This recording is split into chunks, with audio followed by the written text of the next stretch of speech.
कर्म और उनके फल के सिद्धांत पर आधारित एक कहानी प्रस्तुत है, जिसमें यह दिखाया गया है कि कैसे कर्मों का भोग हर किसी को भोगना पड़ता है। यह कहानी जैसी करनी वैसी भरनी के प्रसिद्ध कहावत पर आधारित है। कहानी एक परिवार की कहानी है। बहुत समय पहले की बात है। एक गांव में एक धनवान और प्रतिष्ठित व्यापारी रहता था। उसका नाम रमेश था। रमेश ने अपने जीवन में बहुत मेहनत की और खूब धन कमाया, परंतु उसने धन कमाने के लिए कई अनैतिक कार्य किए थे, जिनमें गरीबों का शोषण करना और धोखाधड़ी करना शामिल था।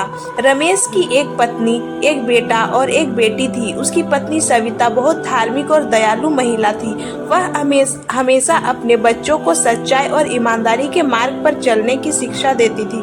बेटे का नाम अर्जुन और बेटी का नाम प्रिया था। प्रिया बहुत समझदार और सहनशील थी, जबकि अर्जुन थोड़ा लापरवाह था। पहला भाग। बेटी बनकर। प्रिया बड़ी होकर एक नेकदिल और मेहनती महिला बन गई। उसने अपने पिता के व्यवसाय में हाथ बटाना शुरू किया और अपनी माँ के सिखाए गए मूल्यों के आधार पर काम किया। उसने अपने पिता के द्वारा किए गए गलत कार्यों को सुधारने का प्रयास किया और गरीबों की मदद करने लगी। उसने यह समझा कि उसके पिता के कर्मों का भोग उसके परिवार को भी भोगना पड़ेगा। प्रिया ने अपने कर्मों से अपने परिवार को सही मार्ग पर लाने का प्रयास किया। दूसरा भाग। बेटा बनकर। अर्जुन, जो अपने पिता की तरह ही अनैतिक तरीकों से धन कमाने में विश्वास रखता था, को एक दिन अपने कर्मों का फल भुगतना पड़ा। वह धोखाधड़ी के मामले में फंस गया और उसे जेल जाना पड़ा। जेल में रहने के दौरान उसने अपनी माँ की शिक्षाओं को याद किया और अपने कर्मों का पश्चाताप किया। जब वह जेल से बाहर आया तो उसने सही मार्ग पर चलने का संकल्प लिया और अपने पिता की गलतियों को सुधारने का प्रयास किया। तीसरा भाग। बहू बनकर। प्रिया की शादी एक सज्जन और ईमानदार व्यक्ति से हुई, जिसका नाम राघव था। राघव ने प्रिया के साथ मिलकर गरीबों की सेवा की और समाज में एक अच्छा उदाहरण प्रस्तुत किया।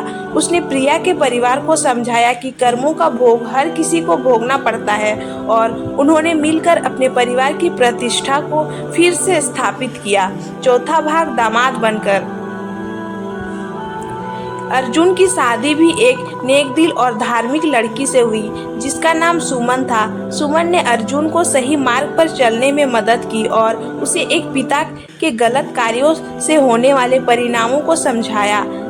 सुमन के सहयोग से अर्जुन ने अपने पिता के कर्मों का भोग सही तरीके से भोगा और अपने परिवार को सही मार्ग पर चलने के लिए प्रेरित किया।